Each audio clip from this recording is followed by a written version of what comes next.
La primera lectura de hoy abre la segunda carta de San Pablo a los tesalonicenses. Esta palabra tesalonicense hace referencia a la ciudad de Tesalónica, una ciudad de Grecia que existe también hoy.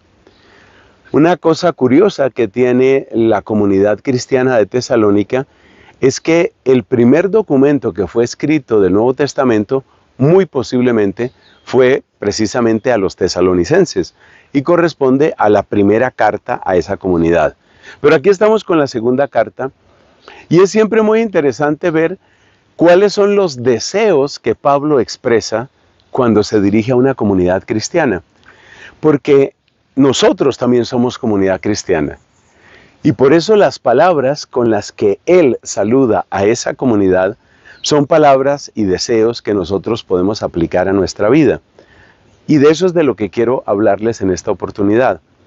Al final del texto que se escuchó en la misa de hoy, San Pablo habla de cómo Dios nos considere dignos de la vocación a la que hemos sido llamados para que podamos cumplir los buenos deseos y podamos realizar la tarea de la fe. Fíjate que esas expresiones no son tan frecuentes y en ese sentido vale la pena que nos detengamos un momento para examinar la riqueza de lo que Pablo les está deseando ahí. Primero, que Dios los considere dignos de la vocación. Segundo, que ellos puedan cumplir sus buenos deseos. Y tercero, que ellos puedan realizar la obra, la tarea o el trabajo de la fe. Entonces vamos con la ayuda de Dios mirando esos tres elementos. Primero, que sean dignos de la vocación. Me gusta esta expresión porque me hace recordar otras frases de los padres de la iglesia donde se habla de la dignidad del cristiano. Mira que la gente se siente orgullosa de muchas cosas. Por ejemplo, algunas personas que conozco han viajado a otro país, digamos a Europa o a Estados Unidos, y cuando por fin logran la nacionalidad, se toman una foto. Ya soy nacionalizado en los Estados Unidos, ya tengo mi nacionalidad alemana, ya logré la nacionalidad española, portuguesa, lo que sea. Pues imagínate cómo seríamos nosotros viviendo nuestra fe si tomáramos en cuenta ese detalle, la dignidad de nuestra vocación. Es decir, lo que significa que somos de Cristo, que hemos sido adquiridos a precio de su sangre. Y aquí tengo que contarles un testimonio muy hermoso que me lo dio un hermano sacerdote colombiano, precisamente en un país extranjero, en Estados Unidos. Estaba yo realizando una pequeña misión en ese país y estaba en la parroquia de él. Y entonces, bueno, recorríamos las oficinas y tal, y me llevó a lo que era su despacho personal y me dijo, le voy a mostrar un título que yo tengo. Yo me puse a pensar y dije, bueno, ¿qué será? Me va a mostrar tal vez el documento de la nacionalidad, lo que acabamos de decir, o tal vez me va a mostrar una maestría que hizo, un doctorado que hizo. Resulta que en la pared, la gran pared del fondo, solo había un documento que estaba enmarcado, con sencillez pero con mucha dignidad.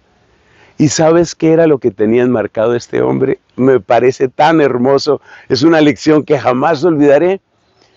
Tenía enmarcada su partida de bautismo. No era la foto de la ordenación, no fue el máster que hizo, no fue una especialización, no fue la nacionalidad. Es el hecho de que soy de Cristo. Es el hecho de que Él me amó y soy parte de su cuerpo. Eso es apreciar nuestra vocación cristiana. Segundo, el tema de los buenos deseos es muy importante. Hay que cultivar, hay que cuidar el corazón. Mira, el corazón es la sede de tantas cosas. Y uno tiene que preguntarse cuáles son los buenos deseos que uno tiene. Cuáles son las metas que uno quiere alcanzar. Y yo creo que aquí la comparación también es muy interesante porque a veces uno le pregunta a la gente, ¿usted cómo se ve en 10 años? Y la persona dice, bueno, en 10 años ya habré terminado mi carrera de medicina, ya habré hecho una especialización, en 10 años espero tener una casa, en 10 años espero que mi negocio esté de tal tamaño. No es que esté mal eso está bien. Pero ¿cuáles son tus mejores deseos? ¿Cuáles son tus mejores deseos? Yo me acuerdo el testimonio de un muchacho protestante, ojo, protestante, y entonces un muchacho joven, fuerte, dinámico, bien parecido, o sea, uno de esos hombres que uno diría exitosos. Y entonces le hacían una entrevista y le hacían una pregunta como esto: ¿cuál es su proyecto de aquí a tantos años? Y uno podría pensar, tener una esposa muy bella, tener un gran hogar, tener un gran negocio. Y decía él, que trabajaba como misionero en Centroamérica, decía él: yo espero tener miles para Cristo. Genial. No digo que todo el mundo tenga que pensar lo mismo, pero sí vale la pena revisar cómo están nuestros deseos. Y finalmente, dice el apóstol San Pablo que ustedes puedan hacer la tarea de la fe. Recuerda que en el capítulo 6 de San Juan le preguntaron a Cristo: ¿cuál es el trabajo que Dios quiere que nosotros hagamos? Y entonces dijo Jesús: el trabajo es que ustedes realmente tengan fe. El trabajo es que ustedes de verdad crean. Eso es lo fundamental. Y yo creo que el trabajo de la fe es fundamental en la medida en que nosotros aprendemos a apoyarnos en Dios, sobre todo cuando las cosas no van del todo bien. Te dejo estas reflexiones y ya sabes que al comienzo de la segunda carta de San Pablo a los tesalonicenses hay estas sorpresas y otras que Dios tiene reservadas para ti. Que Dios te guarde.